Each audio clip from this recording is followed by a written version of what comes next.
Ya, Assalamualaikum warahmatullahi wabarakatuh. Terima kasih. Waalaikumsalam warahmatullahi wabarakatuh. Ya, sebelumnya terima kasih kepada narasumber kami atas kesempatannya dan meluangkan waktunya untuk bisa kita wawancara untuk menyelesaikan tugas kami yang berjudul terkait dengan yang bertema terkait dengan flexing atau fenomena flexing di kalangan mahasiswa. Dan gimana sih itu berpengaruh ke cara kita menyesuaikan diri di dalam lingkungan pertemanan kampus.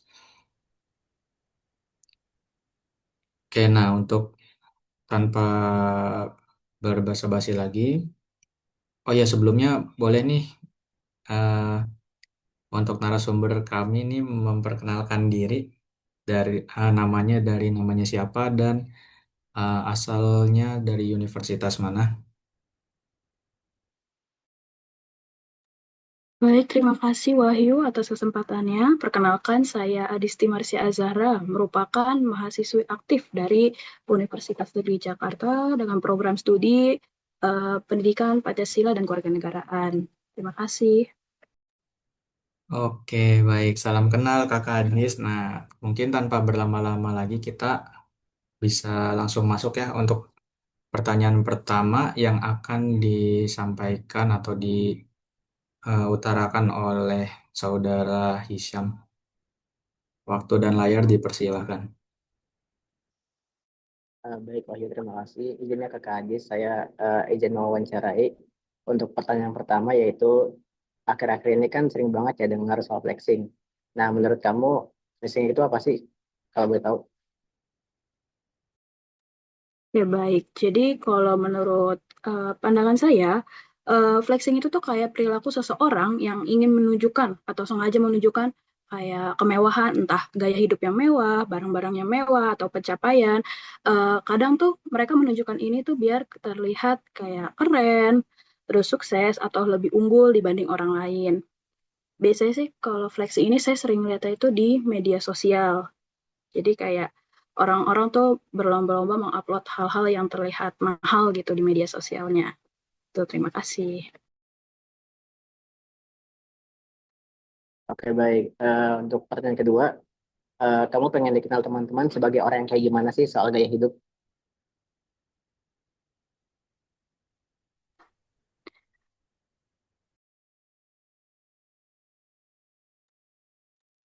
Jelas nggak kira-kira? Maaf, suaranya agak putus-putus. Boleh diulangi? Oke, baik, saya ulangi ya. Kamu pengen dikenal teman-teman sebagai orang yang kayak gimana sih soal gaya hidup? Oh, kalau saya pribadi sih pengen dikenal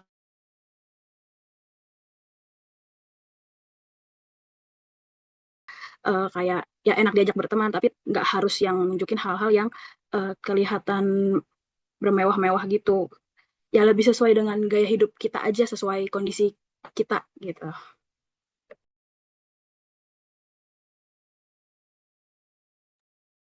Oke, baik. Untuk pertanyaan ketiga, biasanya nih hal atau momen kayak gimana sih yang sengaja kamu tunjukin ke teman atau diposting di medsos dan apa alasannya? Kalau saya pribadi itu kalau di media sosial itu lebih sering uh, posting upload kayak ya udah foto lagi main sama teman, foto bersama teman, nggak yang apa ya, bukan hal-hal yang uh, mewah-mewah gitu. Jadi tuh kayak saya mengupload hal-hal atau momen-momen yang menurut saya tuh saya suka dia berada di momen tersebut. Saya pengen mengabadikan momen tersebut seperti itu. Oke, baik. Untuk pertanyaan keempat ya. Menurut kamu nih, ada nggak bedanya kehidupan asli kamu nih di rumah sama yang kamu tunjukin ke teman-teman? Kalau saya sih ngerasanya enggak, karena saya apa ya, bersikap kepada teman-teman saya sesuai apa yang saya apa pribadi saya yang di rumah gitu. Jadi sesuai-sesuai aja, nggak ada yang saya tambah-tambahin dan nggak ada yang saya kurang-kurangin, karena kalaupun dilebih-lebihkan kita nanti ke depannya susah juga untuk menyesuaikannya gitu.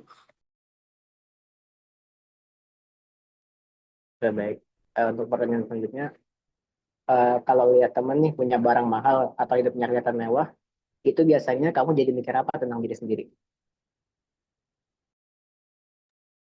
Oh, kalau pertama banget sih mungkin kalau ngelihat barangnya gitu kayak, oh iya keren, oh iya dia punya ini, oh dia bisa beli ini, keren ya.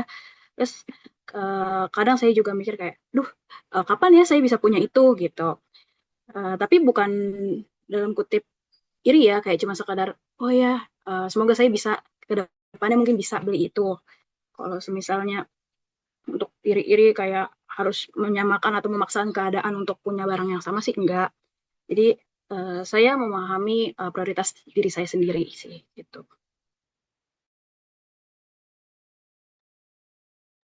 Oke, baik.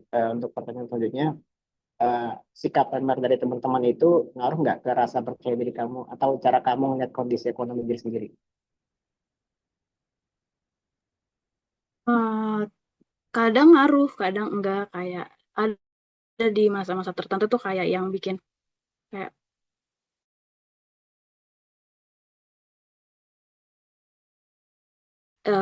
nggak melulu soal saya setiap teman saya punya sesuatu saya minder, enggak, kadang ada beberapa aja. Eh, Kalau misalnya terlalu sering melihat itu mungkin bisa ngerasa apa ya, merasa tertinggal atau ngerasa minder gitu. Tapi kalau semisalnya untuk yang sekarang-sekarang ini saya rasain sih teman-teman saya tuh nggak terlalu sering nunjukin hal-hal yang apa berbau flexing gitu sih. Jadi dari saya sendiri masih aman aja, nggak yang minder. Oke, baik. Untuk pertanyaan terakhir, biasanya kapan sih kamu ngerasa pengen ikut nunjukin barang, pencapaian, atau sesuatu ke teman-teman? Nunjukin, paling kalau saya tuh nunjukin secara langsung gitu ya. Paling kalau misalnya saya habis beli barang yang kayak emang emang wishlist saya banget gitu lah, emang pengen saya beli berbulan-bulan yang lalu, atau saya pengen nunjukin pencapaian tertentu ke teman-teman saya, kayak apa ya, pokoknya pengen nunjukin saya juga bisa. Tapi saya melakukan hal ini tuh tentunya teman-teman saya itu juga melakukan. Jadi gimana ya?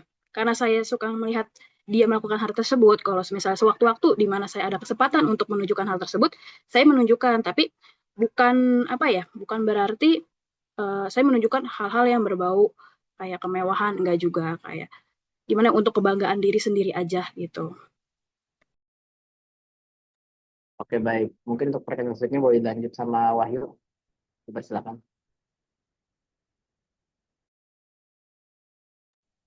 Oke, baik. Terima kasih kepada Saudara Hisyam atas pengutaran pertanyaannya. Selanjutnya akan dilanjutkan oleh saya, Waidanan Jaya. Eh, nih Kak Hadis nih pasti kan di- mungkin ya jelas pasti kita punya lingkungan pertemanan ya. Nah, kalau di lingkungan pertemanan Kakak Adis itu ada nggak sih aturan tidak tertulis kayak contohnya standar gaya hidup yang harus diikutin supaya eh, Kakak Adis tuh bisa dianggap setara atau kompak gitu?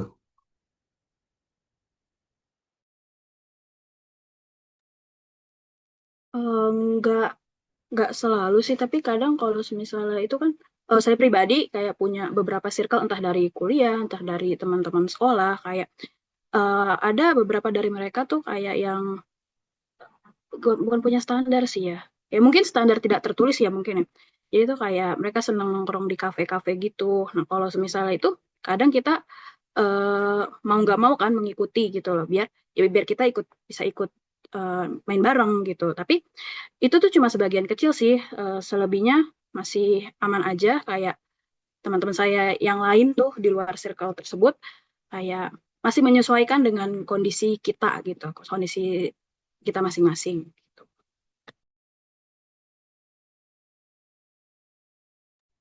Oke, untuk pertanyaan selanjutnya nih dari Kakak Ade sendiri ada nggak sih pengalaman saat ngerasa terpaksa untuk ikut bermain di tempat yang mahal atau membeli sesuatu supaya bisa dilihat setara oleh teman-teman atau bisa diterima oleh lingkungan pertemanan Kakak Adis?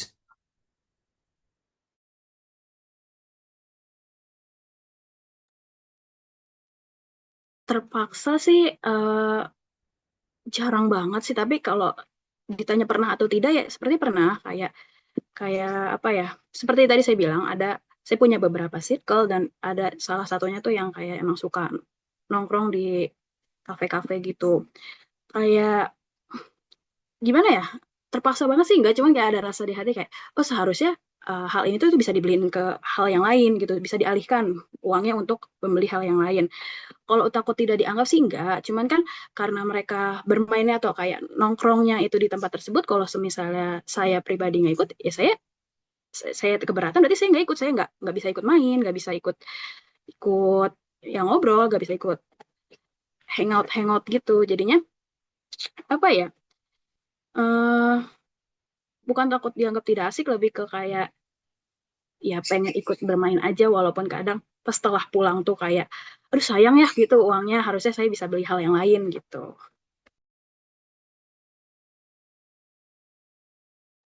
Oke, baik untuk pertanyaan selanjutnya nih, menurut Kakak Adis, apa yang akan terjadi dengan hubungan pertemanan Kakak Adis itu kalau eh, Kakak itu memutuskan untuk tidak mengikuti standar gaya hidup mereka?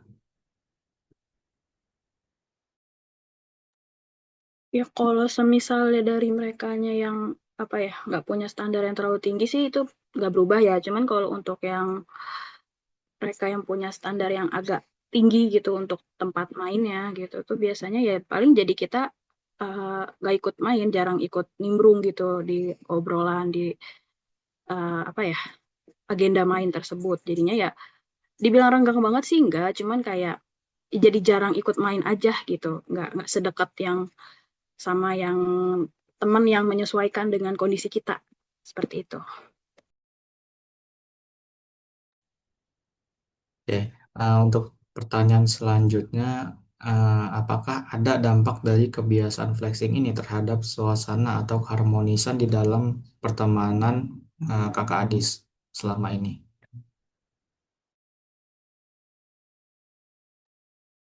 Kalau untuk kayak flexing-flexing nunjukin barang-barang mahal apa gimana-gimana sih kan memang jarang ya kalau di apa ya pertemanan lingkup pertemanan saya sendiri. Jadinya sih kalau dari saya yang ngerasa aman-aman aja. Walaupun sekalipun mereka sesekali nunjukin pencapaian mereka, nunjukin kayak apa ya barang-barang yang cukup mahal, itu tuh nggak nggak selalu membuat nggak nyaman karena dari mereka sendiri tuh porsinya tuh nggak yang berlebihan. Mungkin kalau semisalnya apa ya mereka sering flexing gitu-gitu beda cerita ya. Cuman kalau untuk lingkup pertemanan saya sendiri sih eh, mereka cukup ya menyesuaikan lah. Hmm, nggak terlalu nunjukin yang pencapaian-pencapaian seperti itu.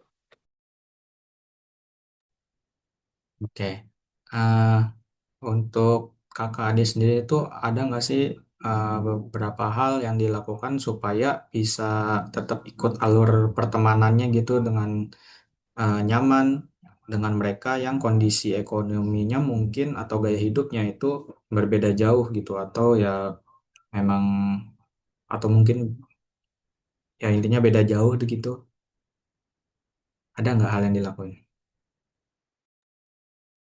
Ya kalau misalnya dari saya ke teman saya gitu, saya menyesuaikan sih kayak eh, kita menyesuaikan budget, menyesuaikan kayak pintar menempatkan diri aja sih kayak eh, untuk tempatnya misal kita menyesuaikan budget dengan keuangan kita. Terus kalau misalnya itu kita memilah-milah nih di kondisi ini tuh kita pantas gak sih untuk menunjukkan apa ya untuk flexing gitu, untuk menunjukkan barang-barang mewah, pencapaian, untuk pantas gak tinggal kita menyesuaikan. Tapi kalau semisalnya kondisinya eh, saya yang apa ya dihadapkan pilihan kepada teman-teman yang tadi saya bilang nongkrong di tempat yang bagus-bagus itu, kalau dari saya pribadi eh, saya tuh mungkin lebih sering apa ya menyimpan uang saya. Jadi apa ya nggak mesti selalu ikut. Jadi saya ikut kalau semisalnya dirasa-rasa tuh eh, saya udah lama nggak kumpul ataupun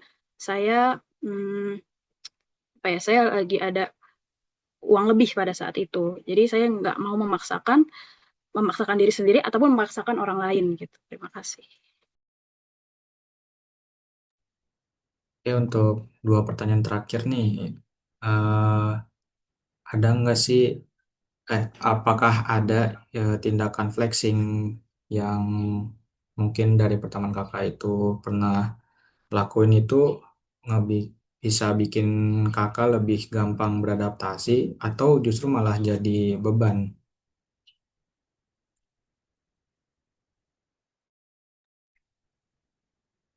Sesuai porsinya sih, apa namanya, seperti yang tadi dibilang, kalau misalnya kayak dari merekanya menyampaikan atau menunjukkan sesuatu yang sesuai porsinya, nggak yang berlebihan gitu, saya sih ngerasa kayak, oh ya nih orang keren ya, nih orang hebat ya, nih orang kok bisa ya gitu. Kalau misalnya kayak dari mereka yang terlalu sering nunjukin hal-hal yang gitu, selain saya yang ngerasa kayak ini orang apa sih, tapi ada juga sisi dari diri saya tuh ngerasa kayak, ih saya pengen deh gitu.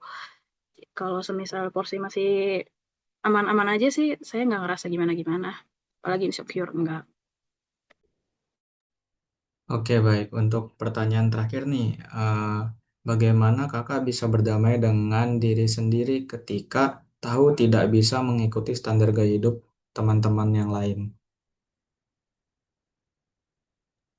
Ya udah, kalau saya pribadi sih ya nerima, bersyukur aja. Kayak saya berpikir sih kayak semua orang tuh punya kemampuannya masing-masing, punya prioritas masing-masing. Jadinya tuh kita gak ada waktu untuk iri sama orang lain, gak ada waktu untuk kayak, aduh saya harus sama kayak dia. Enggak, kayak kita cukup bersyukur aja apa yang kita punya. Saya tahu kebutuhan saya tahu prioritas saya, nggak melulu membandingkan, karena kalau kita terus-terusan ngebandingin diri sendiri dengan orang lain tuh nggak ada habisnya. Kayak di atas langit masih ada langit dan masih ada lagi gitu. Cukup bersyukur aja sih. Terima kasih. Oke, baik. Terima kasih kepada Kakak Adis. Mungkin pertanyaan yang bisa kita utarakan kepada Kakak mungkin cukup sekian. Terima kasih atas kesempatannya dan waktunya yang diluangkan untuk kami. Eh, Kami doakan yang terbaik untuk Kakak dan pertemanan Kakak. Semoga sehat selalu. Saya akhiri sampai di sini. Wassalamualaikum warahmatullahi wabarakatuh. Waalaikumsalam warahmatullahi wabarakatuh. Waalaikumsalam warahmatullahi wabarakatuh.